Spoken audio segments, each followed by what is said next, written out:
અમદાવાદના ખોખરામાં ધોળા દિવસે બનેલી એક ઘટનાએ સૌને ચોંકાવી દીધા। ગોરના કૂવા પાસે આવેલા જીવન એપાર્ટમેન્ટમાં રહેતા સ્વાતિબેન જ્યારે સવારે સ્ટેશનરીની ખરીદી કરીને પરત ફરી રહ્યા હતા ત્યારે પહેલેથી જ રેકી કરી રહેલા તસ્કરોએ તેમનો પીછો કર્યો હતો।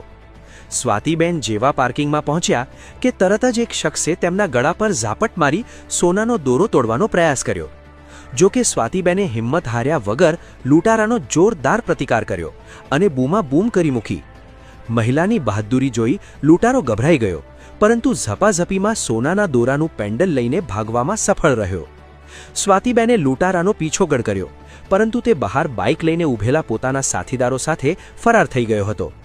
આ સમગ્ર ઘટના સોસાયટીના સીસીટીવીમાં કેદ થઈ છે, જેના આધારે ખોખરા પોલીસે વધુ તપાસ હાથ ધરી છે।